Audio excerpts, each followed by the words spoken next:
नमस्कार, मैं हूं आपके साथ इश्तियाक अहमद और आप देख रहे हैं आर्य न्यूज बुलेटिन की शुरुआत करेंगे। और आपको बता दें, सीमा विवाद को लेकर पूर्वोत्तर के दो राज्यों असम और मिजोरम के बीच हुई हिंसा झगड़े की घटना को लेकर कांग्रेस नेता राहुल गांधी ने गृह मंत्री अमित शाह पर निशाना साधा है।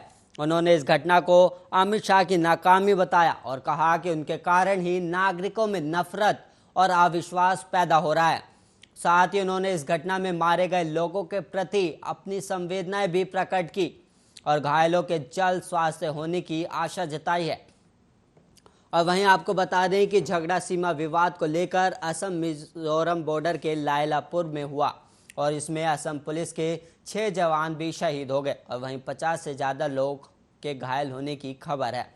और वहीं राहुल गांधी ने अपने ट्वीट में लिखा, इस घटना में मारे गए लोगों के परिवार के प्रति मैं अपनी संवेदना प्रकट करता हूं और साथ ही घायलों के जल्द स्वास्थ्य होने की कामना भी करता हूं। इस घटना से एक बार फिर गृह मंत्री की नाकामी सामने आई है और वो देश के नागरिकों में नफरत और अविश्वास पैदा करने का काम कर रहे हैं। भारत अब इसके चलते खराब हालत भुगत रहा है और उन्होंने अपने इस ट्वीट में इस घटना का एक वीडियो भी शेयर किया है और इस घटना को लेकर अब आरोप प्रत्यारोप का दौर जारी है। और वहीं असम ने आरोप लगाया है कि मिजोरम के लोगों ने गोलीबारी की, जबकि मिजोरम ने असम पुलिस के जवानों पर फायरिंग का आरोप लगाया। असम पुलिस के एक वरिष्ठ अधिकारी ने कहा कि सीमा पार से उपद्रवियों ने उस समय अचानक गोलीबारी शुरू कर दी जब दोनों पक्षों के नागरिक और अधिकारी मतभेदों को सुलझाने के लिए बातचीत कर रहे थे। और वहीं मिजोरम के सीएम जोरमथांगा ने असम पुलिस पर लाठीचार्ज करने और आंसू गैस के गोले छोड़ने के आरोप लगाए, जबकि असम की पुलिस ने दावा किया कि मिजोरम से बड़ी संख्या में उपद्रवियों ने पथराव किया था और असम सरकार के अधिकारियों पर हमला किया गया, जिसको लेकर असम ने 5-6 जवानों शहीद को लेकर राज्य में शोक के लिए 3 दिन का वो दिया है।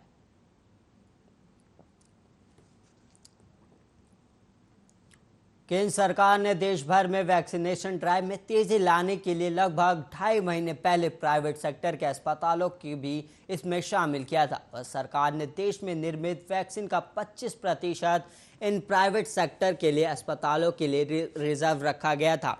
हालांकि उसके अपने आंकड़ों के अनुसार प्राइवेट सेक्टर अपने कोटे में से आ रहे अब तक केवल 7% टीकाकरण की ही पाया गया।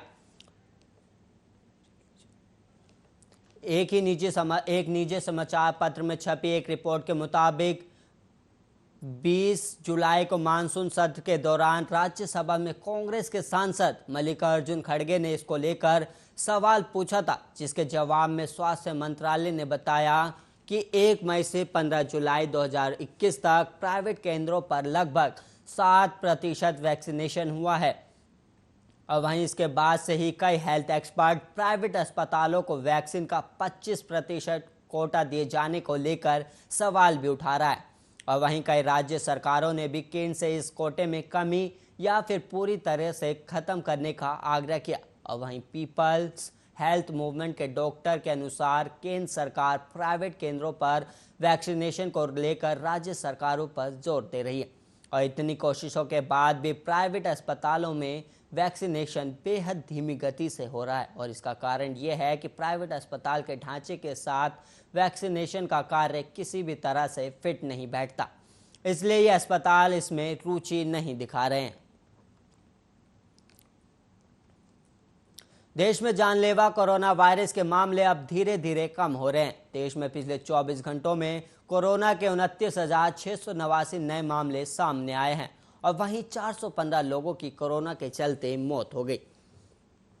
देश में अब सक्रिय मामलों की कुल संख्या घटकर 3,58,100 हो गई है और वहीं स्वास्थ्य मंत्रालय की ओर से जारी ताजा आंकड़ों के मुताबिक देश में अब तक कुल पॉजिटिव मामलों की संख्या 3,14,40,991 हो गई है और वहीं इस महामारी से अब तक 4,21,382 लोगों की मौत भी हो गई। और वहीं पिछले 24 घंटे में 42,363 नए कोरोना मरीज डिस्चार्ज के बाद कुल डिस्चार्ज की संख्या 3,06,21,469 हो गई। और वहीं देश में कोरोना वैक्सीनेशन का आंकड़ा 44 करोड़ के पार पहुंच गया है।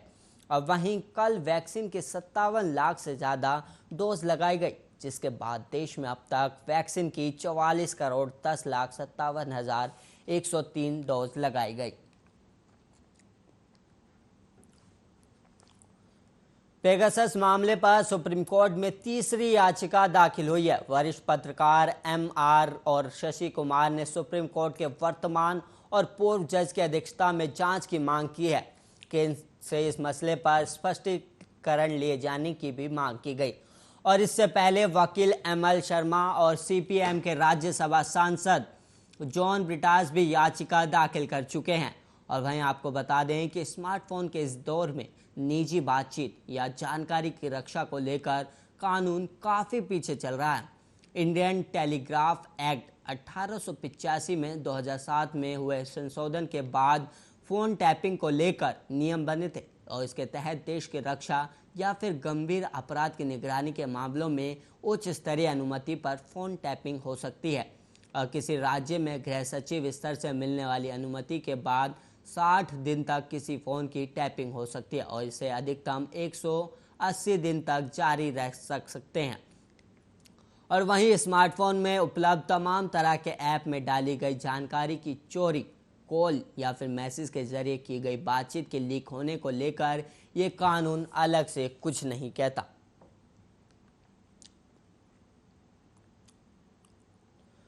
भारत में केरल के अलावा पूर्वोत्तर के क्षेत्रों में कोरोना के मामलों में फिर से तेजी देखने को मिल रहा है।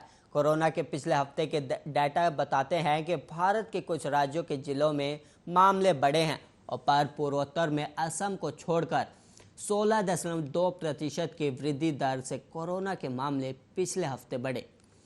पूर्वोत्तर के 7 में से 4 राज्यों में कोरोना का स्पाइक देखा गया और वहीं अरुणाचल प्रदेश में पिछले हफ्ते के कोविड पीक के करीब मामले दर्ज किए गए। लेकिन हम इनका केरल में पिछले एक हफ्ते में मिले कोविड के 1.1 लाख मामलों से तुलना नहीं कर सकते। पर पूर्वोत्तर में कोरोना के संक्रमण की वृद्धि स्वास्थ्य विभाग के लिए चिंता का विषय बनी हुई है। अब पूर्वोत्तर के 7 राज्यों में पिछले एक हफ्ते में 24,000 नए कोरोना के मामले दर्ज किए गए और ये पिछले हफ्ते मिले 21,200 मामलों से कहीं अधिक है। और ये लगातार तीसरा हफ्ता है जहां इस क्षेत्र में कोरोना के मामलों में वृद्धि दर्ज की गई। और वहीं पूर्वोत्तर में 5 हफ्ते पहले 20 से 27 जून के बीच साप्ताहिक मामलों में 14.5% की गिरावट भी आई थी।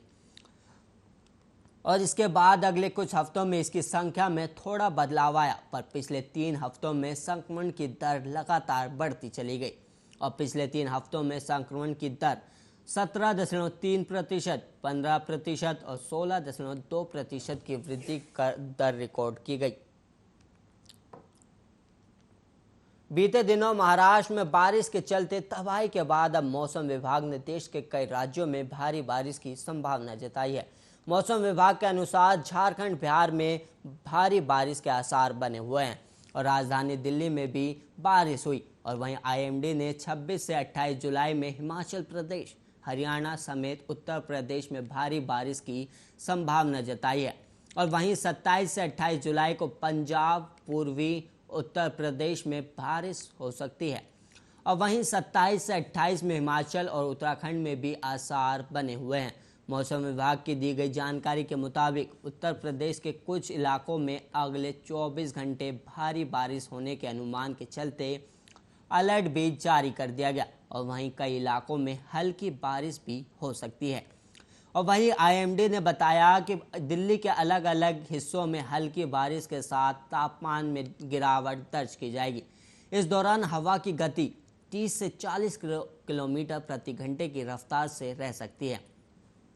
और वहीं आपको बता दें कि मौसम विभाग ने ऑरेंज अलर्ट जारी किया हुआ है। और वहीं अगर बिहार की बात करें तो राज्य में अगले 24 से 48 घंटे बारिश की संभावना पूरी तरह बनी हुई है। और वहीं पूरी उत्तरी हिस्सों के साथ दक्षिण भाग में बारिश के साथ गर्जना भी हो सकती है। और राज्य में 26 से 29 जुलाई तक येलो और ऑरेंज अलर्ट जारी किया गया। मध्य प्रदेश में प्रॉपर्टी की रजिस्ट्री फीस 19 से 20% तक बढ़ाने का प्रस्ताव टल सकता है। जानकारों के मत माने तो आगामी नगरीय निकाय चुनाव को देखते हुए सरकार ये फैसला टाल सकती है और इसका आदेश आज कल में जारी हो सकता है। यह प्रस्ताव मूल्यांकन बोर्ड से जून में सरकार को दिया गया था। सरकार ने इसे मंजूरी नहीं दी थी और वहीं 31 जुलाई को मौजूदा गाइडलाइंस के हिसाब से ही रजिस्टर्ड फीस लेने का फैसला लिया था और प्रस्तावित गाइडलाइन में भोपाल, इंदौर, जबलपुर, ग्वालियर समेत प्रदेश की 1.25 लाख लोकेशन पर 5 से 40% तक गाइडलाइन बढ़ाने की बात शामिल है। और वहीं भोपाल और इंदौर में मेट्रो प्रोजेक्ट की वजह से कलेक्टर गाइडलाइन 40% तक बढ़ाने का प्रस्ताव दिया गया। इसे लेकर जून में मूल्यांकन बोर्ड की बैठक भी हो चुकी है, लेकिन प्रेजेंटेशन के बाद सीएम शिवराज सिंह चौहान की हरी झंडी का इंतजार था, लेकिन सरकार ने गाइडलाइन के फैसले को टाल दिया था और वहीं 31 जुलाई तक मौजूदा गाइडलाइन ही यथावत रखने का निर्णय लिया गया था। कर्नाटक में बीएस येदियुरप्पा के मुख्यमंत्री पद से इस्तीफा देने के बाद से ही दक्षिण भारत की राजनीति में भाजपा की स्थिति को लेकर चर्चा होने लगी। दक्षिण भारत में कर्नाटक, आंध्र प्रदेश, केरल, तेलंगाना और तमिलनाडु को मिलाकर मुख्य तौर पर कुल 5 राज्य शामिल हैं। कर्नाटक के अलावा इस समय दक्षिण भारत के किसी भी अन्य राज्य में बीजेपी की सरकार नहीं है।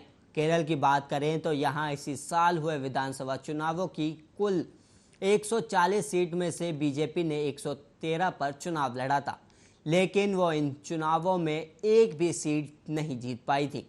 और वहीं लोकसभा सांसदों की बात करें तो यहाँ से चुने गए 20 सांसदों में से एक भी बीजेपी से नहीं है। केरल से राज्यसभा में भी भाजपा का कोई सांसद नहीं चुना गया। हाँ, केरल के राजीव चंद्रशेखर कर्नाटक की राज्यसभा सीट से बीजेपी सांसद है और उनके अलावा केरल के ही वी मुरलीधरन महाराष्ट्र से और केजे अल्फोंस राजस्थान से राज्यसभा में बीजेपी सांसद चुने गए हैं।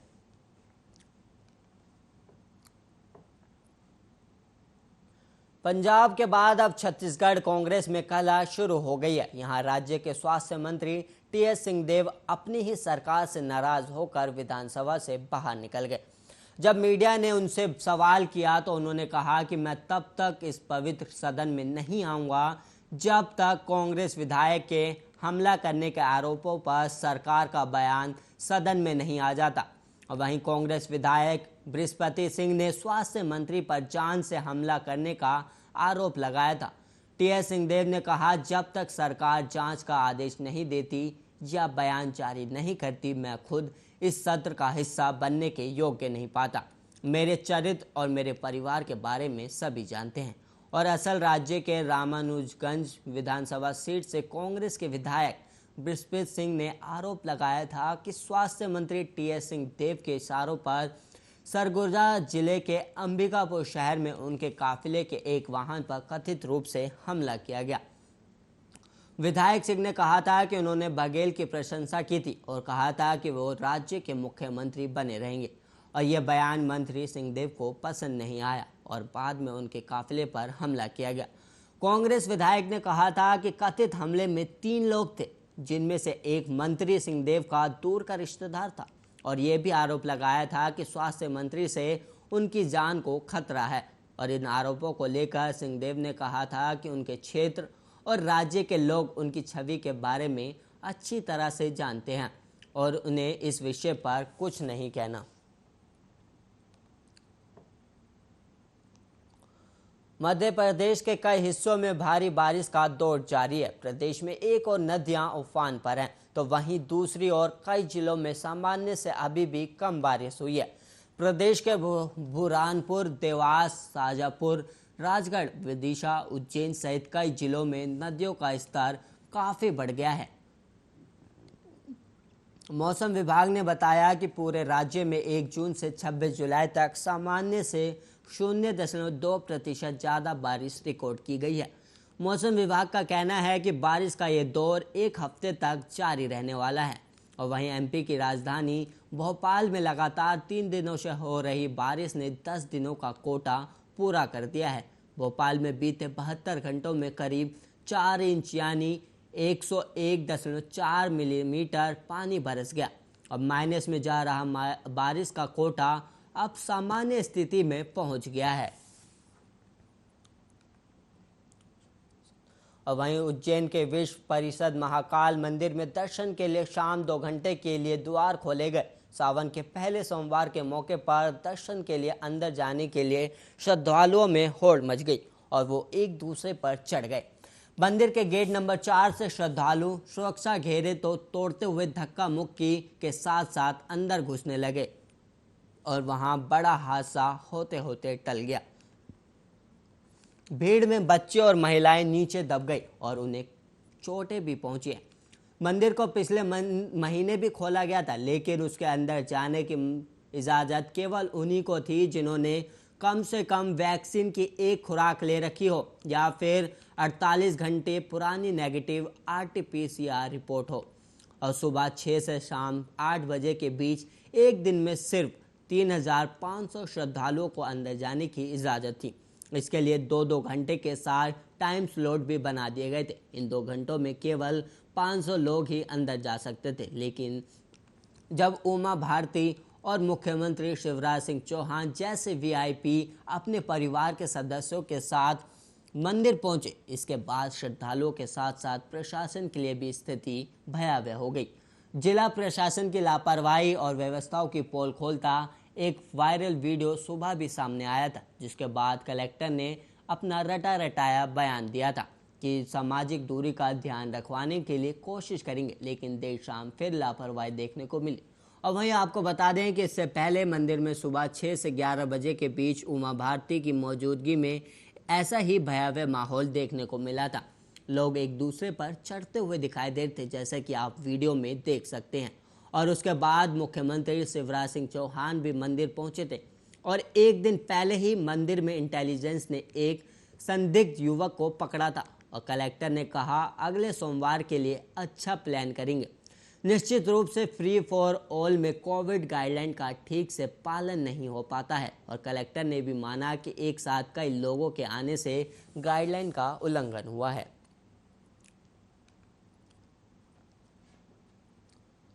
दिल्ली में सोमवार को अनलॉक 8 के तहत दिल्ली मेट्रो ट्रेन और दिल्ली DTC बसें 100% सीटिंग क्षमता के साथ चलीं। इससे उम्मीद थी कि लोगों को कुछ राहत मिलेगी, क्योंकि पिछले दिनों मेट्रो और बसों के इंतजार में लोगों की लंबी कतारें देखी गई थी और लोग घंटों के लिए लाइन में खड़े हो रहे हैं। ऐसी ही तस्वीर सोमवार को भी सामने आई और दिल्ली के मेट्रो स्टेशनों के बाहर लोगों की लंबी कतारें देखने को मिली। दिल्ली मेट्रो की तरफ से शनिवार को जारी बयान में यह घोषणा की गई थी कि सोमवार से लागू नियमों के मुताबिक मेट्रो 100% सीटिंग कैपेसिटी के साथ चलेगी, लेकिन मेट्रो में किसी को भी खड़े होकर सफ़र करने की अनुमति नहीं होगी, जिसके बाद उम्मीद की जा रही थी कि शायद लोगों को कुछ राहत मिलेगी, क्योंकि पहले के मुकाबले देखा जाए तो पहले जहां एक कोच में सिर्फ एक सीट छोड़कर ही लोगों को सफ़र करने की अनुमति दी गई थी, तो अब हर सीट पर लोग बैठ सकते हैं। इसके बावजूद सोमवार को मेट्रो स्टेशन के बाहर पहले जितनी ही भीड़ और लंबी कतार नजर आई।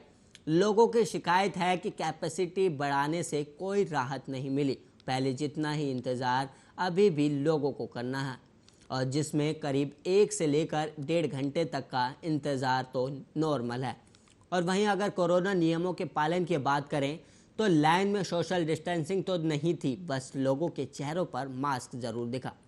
और लोगों को इंतज़ार तो मेट्रो के साथ साथ दिल्ली की DTC बस का भी करना पड़ रहा है, क्योंकि दिल्ली DTC बस भी 50% कैपेसिटी के साथ ही चल रही थी, जो कि सोमवार से 100% सीटिंग कैपेसिटी के साथ चलनी शुरू हो गई है। लेकिन DTC बस में सफ़र करने वालों को इससे कई हद तक राहत मिली है, जिनका कहना है कि कुछ इंतज़ार कम रहा है और सभी सीट पर बैठा जा सकता है और इससे भी राहत मिली है। हालांकि कोरोना नियमों के पालन की बात करें तो बस में सफ़र करने वाले कई लोगों के चेहरों पर मास्क भी नहीं था।